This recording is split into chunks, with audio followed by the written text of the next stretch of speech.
Good evening and salutations, my B&B fans. You know,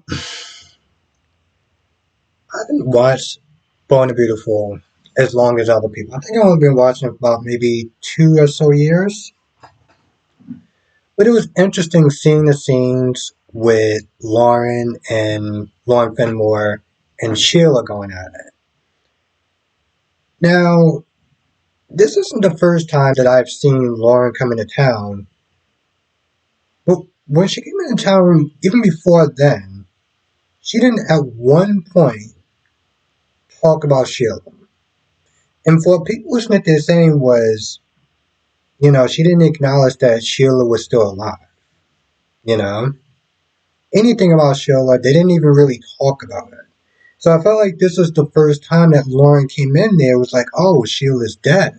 You know, and just looking back at the other time she was there was like, they didn't really talk about. She didn't talk about Sheila at all when she was back the other times.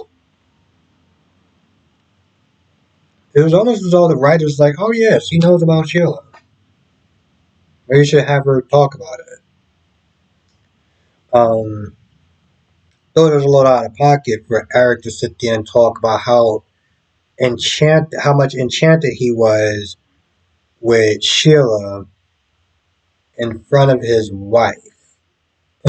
Like, out of all the memories you can sit there and think of, you sit there and talk about, oh yeah, it was a time, I really had the hots for her.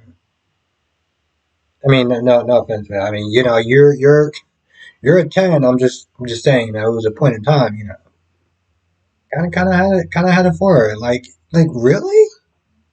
I mean, don't get me wrong. It was good to sit there and see Eric again, but it was like you couldn't have thought of anything else about her except for a time that you kind of had a thing for her. I don't really understand what Liam is doing at this point.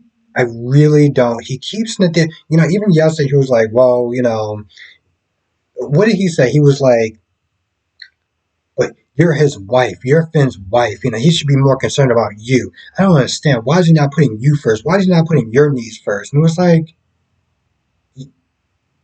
how are you sitting there giving her relationship? How are you sitting there trying to practically paint him as a bad husband when you've been a toilet seat of a husband for years, flip flopping between both women? You actually think you have the right to sit there and criticize him? Bro, are you kidding me? And in today's episode, he's like, I just don't understand. I don't get him. I don't get why he wants to go and see, Sheila. And how are you okay with this? It's like, what do you want her to be?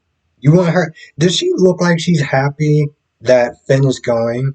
No, but she is being supportive, or as supporting as she can. It almost seems like you're trying to egg her on, like you want her to be upset with Finn. You want her to look at Finn like, oh, he's still not making a priority first, even in death.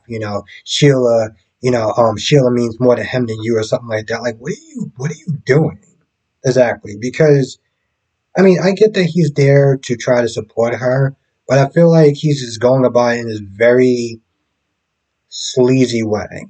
Because we all know that he wants to sit there and get back with Steffi. So it's like I feel like in some sort of ways it's like he's egging her on to be like, oh, yeah, I just don't understand how you're just so okay with him just going to the memorial service. It's like, you want her to flip out or something? Like, seriously, imagine if he was married to Steffi and Finn came in there and did something like that.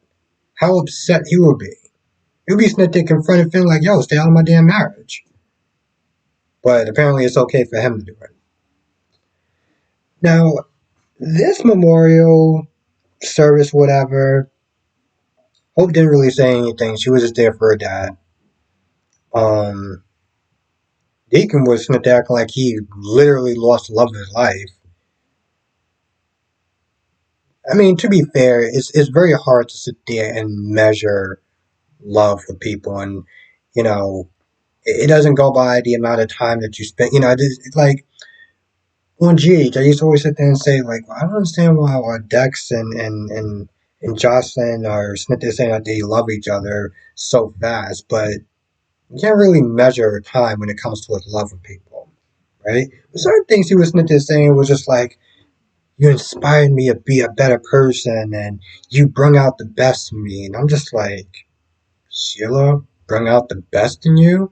I mean, I know y'all had a thing or whatever, and it was mostly seemed like it was a hookup thing and maybe mutual respect and, you know, you liked her at best, but I mean, he's literally sitting there acting like he lost the love of his life, talking about you inspired me to be a better person. Like, your daughter can inspire you to be a better person, and maybe Brooke to sit there and keep that family connection, but Sheila inspired you to be a better, like, some of the stuff he was saying was just like, even when he was using that analogy, which was, by the way, a nice analogy, um, as far as love and hole in your heart or whatever, and the other person, but it seemed so deep, and it just seemed very misplaced that I would sit there and describe those two as far as being in love. I mean, maybe a little bit of lust, and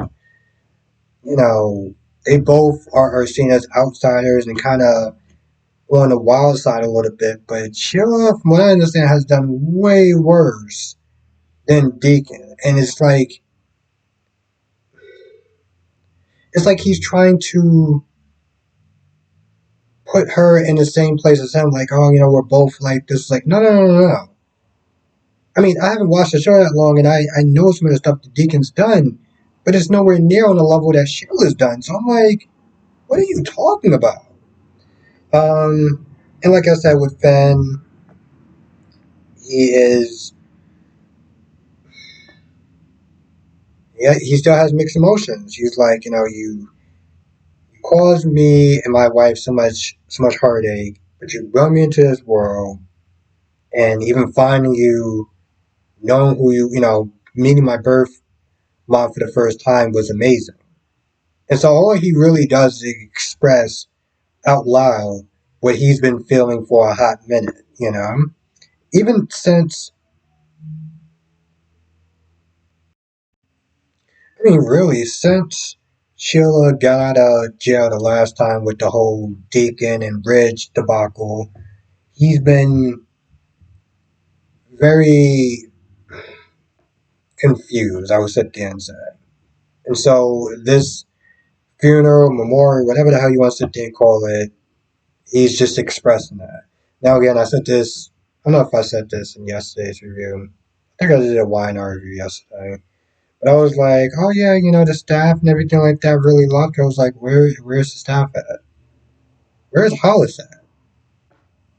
Like, not one of the staff members could sit there and come and pay their respects. And, the thing is, and I wouldn't even sit there and harp on this so much, but Deacon made it a point to sit there and harp on, or maybe it was Hollis that made it a point of being, I think it was Deacon. I think it was Deacon. It's like, oh, well, the staff or whatever, they really got along, like, and yet not one of them could show up for her memorial service. Okay.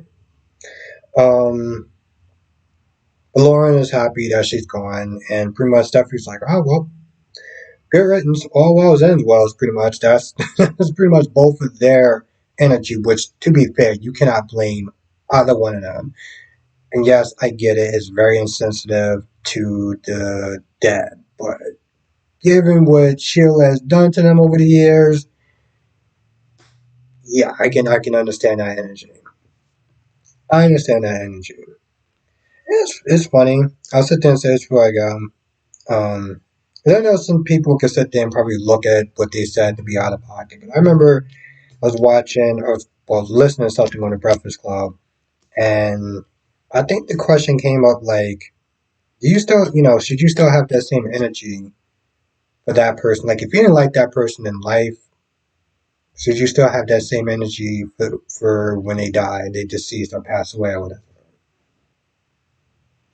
So yeah, so I'll sit there and ask you that question. And with that being said, I'm gonna go. I'll see you in the next video. Actually, tell you the truth, I'll see you in the next live stream because I'm not going to do a live stream tonight. It's been a long day, and I'm pretty beat, and I still have to watch The Young and Restless, and it's already like 7:40, so yeah. But I will be back tomorrow. Everything goes well, I'll be back tomorrow, 8 p.m. Eastern, 5 p.m. Pacific, and we'll sit there and talk about all the shows, YNR, BNB, Young and Restless, Born and Beautiful, General Hospital, and Days of Our Lives. I know most people know what YNR is, but just to be on the safe side. Anyway, I'll see you in the next video.